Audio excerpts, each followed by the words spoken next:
네, 여러분 안녕하십니까?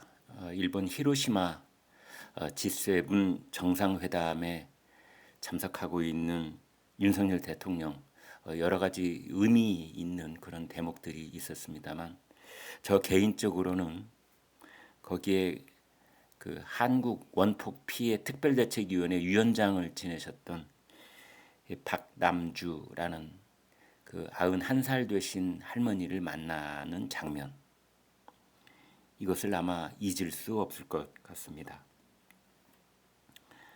그 윤석열 대통령이 이렇게 그 박남주 할머니 자리에 잘 앉으실 수 있게 의자를 빼드리고 또 의자를 넣어드리고 뒤에서 보살펴드리는 그런 모습도 모습이었고, 그 박남주 전 위원장이 윤 대통령의 손을 잡고 그걸 자기 뺨 있는 쪽으로 이렇게 대고 감격스러워하는 그런 모습도 참 감동적이었다, 이렇게 말할 수 있겠습니다. 그런데 거기서 제가 더더욱 그 잊지 못할 장면은 윤석열 대통령이 떨리는 목소리로, 거의 그 울음을 참는 듯한 그런 목소리로 이렇게 말할 때였습니다. 우리 동포들이 원자폭탄 피폭을 당할 때 우리는 식민 상태였고 해방도 되고 독립도 되었지만 나라가 힘이 없었고 또 공산 침략을 당하고 정말 어려웠다. 그러면서 윤석열 대통령은 이렇게 말합니다. 그러다 보니 우리 동포 여러분들이 이렇게 타지에서 고난과 고통을 당하고 있는데 대한민국 정부, 국가가 여러분 곁에 없었습니다. 바로 이 말입니다.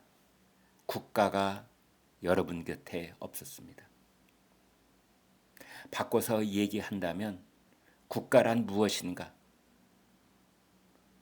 그 국가로서의 의무를 다할 겨를이 없었다.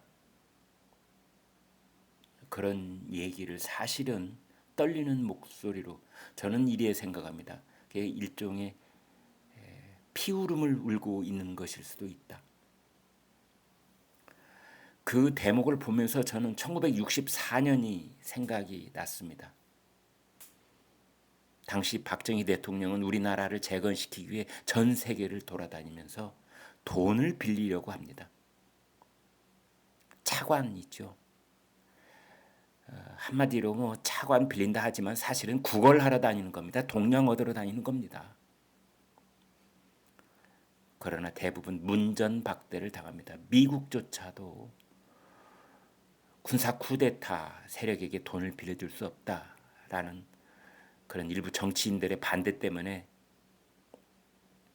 6.25의 혈맹임에도 불구하고 돈을 주지 않습니다.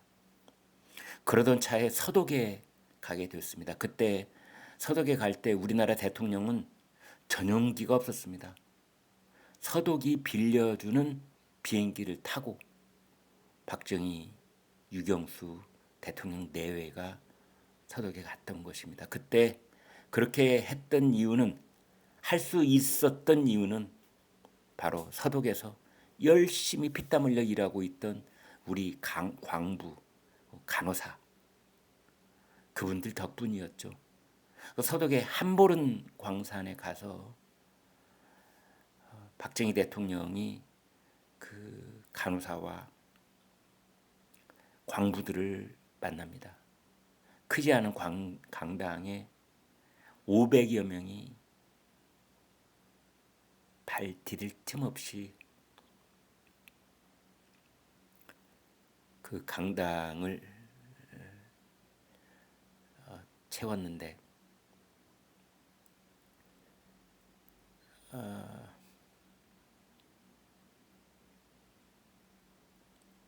죄송합니다. 자꾸 목이 잠깁니다. 거기서 박정희 대통령하고 그 간호사들하고 광부들은 애국가를 끝까지 부르지를 못합니다. 입만 열면, 노래를 부르려고, 애국가를 부르려고 입만 열면 눈물이 이 목소리를 삼켜버리기 때문입니다. 박정희 대통령도 그 광부들과 간호사들 앞에서 말을 이어갈 수가 없는 겁니다. 박정희 대통령이 겨우 할 수 있었던 얘기라고 하는 것은 여러분 고생하십니다. 여러분 너무나 고생하십니다. 그렇지만 후손들을 위해서 열심히 일합시다. 아이고 참.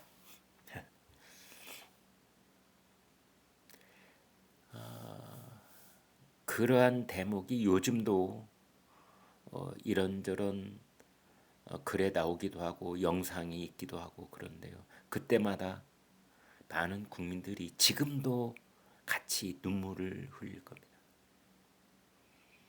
그 대목에서 박정희 대통령도 역시 마찬가지로 국가가 제 할 일을 하지 못하여, 국가가 제대로 모습을 갖추지 못하여 여러분이 대신 여기까지 이렇게 와서 고생을 하고 계신다는 그러한 말이었을 겁니다.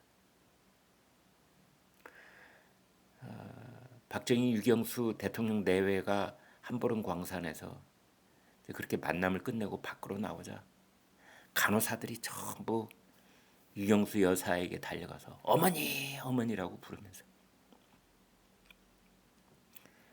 고향에 가고 싶다.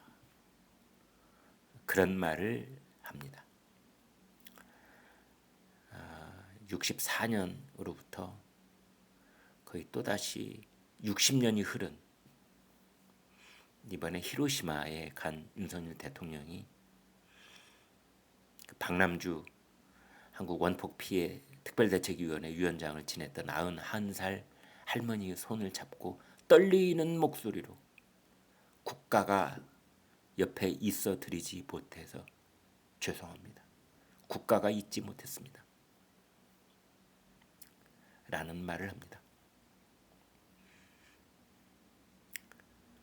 그 일전에 이 서강대학교 철학과의 최진석 교수가 국가란 무엇인가 라는 글을 한 언론에 게재를 해서 엄청난 반향을 일으킨 적이 있습니다.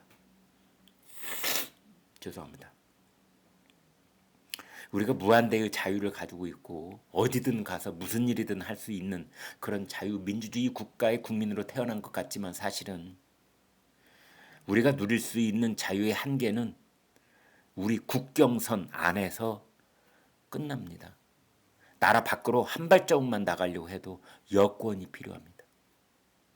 그건 미국민도 마찬가지, 일본인도 마찬가지, 프랑스 국민도 마찬가지, 세계 어느 나라 국민 다 마찬가지입니다. 우리는 국가라는 국경이라는 테두리 안에서 자유롭고 우리의 권한을 최대치로 발산할 수 있는 겁니다. 그런데 우리가 가진 권한은, 국민으로서 가진 권한은 늘 충돌합니다. 누구와? 다른 사람의 권한과. 우리가 누구에게 욕을 할 수도 있고 우리가 주먹을 휘두를 수도 있고 아니 심지어 몽둥이를 들고 설칠 수도 있습니다. 그러나 그것은 똑같이 다른 사람도 내 이웃도 그렇게 나한테 할 수 있는 겁니다. 이것을 통제하고 관리하는 것이 국가입니다. 그래서 개인이 행사할 수 있는 모든 폭력적 능력과 권한을 국가한테 위임을 하고 국가는 모든 국민이 가지고 있는 폭력을 다 거두어 들이서 국가만 유일하게 그 폭력을 소유하고 관리하고 행사하는데 그것을 우리가 공권력이라고 부르는 겁니다. 공권력.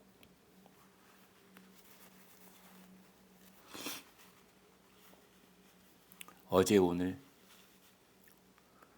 광화문은 또 몸살을 앓습니다. 지난주 화요일 수요일 민노총 건설노조가 광화문을 거의 생지옥으로 만들어서 한바탕 휩쓸고 지나갔는가 했는데 그 이튿날 간호사들이 또 나오셔서 시위를 했지요, 목요일 날. 그리고 또 토요일, 정말 이루 말할 수가 없습니다, 여러분. 거기에 얼마나 많은 분들이 피해를 당하고 있고 얼마나 많은 그 생업에 종사하시는 분들이 영업이 안 돼서 파리를 날리고 계셨는지 아십니까? 저도 어떤 그 이제 가족 간 모임이 있어서 한 식당에 갔었는데 평소에는 그렇게 북적이던 식당이 저희하고 다른 팀 한 팀하고 그 넓은 식당이 두 팀이 겨우 앉아서 식사를 하고 있는 장면을 볼 수 있었습니다. 왜 이렇습니까? 이거 왜 이렇습니까? 왜 이렇게 되는 거지요? 왜 이런 일이 되풀이 반복되는 거지요? 그 광화문 일대를 점거한 시위 그 군중들 앞에는 그 거짓말을 일삼았던 더불어민주당의 모 의원이 또 마이크를 잡고 떠들고 있더군요. 그 앞을 지나가던 저희는 착잡한 마음을 금할 수가 없었습니다. 그러면서 생각하는 것이 국가란 무엇인가? 국가는 왜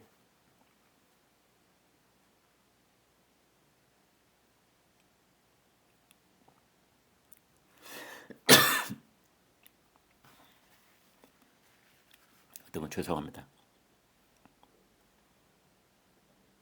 국가는 왜 이런 혼란과 고통을 방치하고 마는가? 일본에 간 윤석열 대통령은 히로시마 원폭 피해 우리 동포들을 만나서 국가가 곁에 있어 드리지 못해서 죄송하다 이런 말씀을 했고 그 떨리는 윤석열 대통령의 목소리를 듣고 우리는 1960년대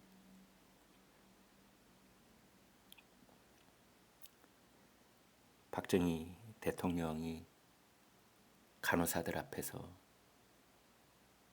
서독 한보른 광산에서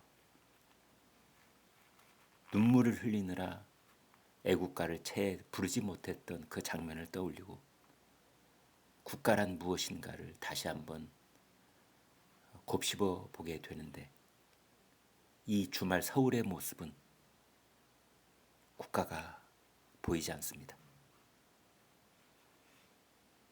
네, 구독, 좋아요 부탁합니다. 고맙습니다.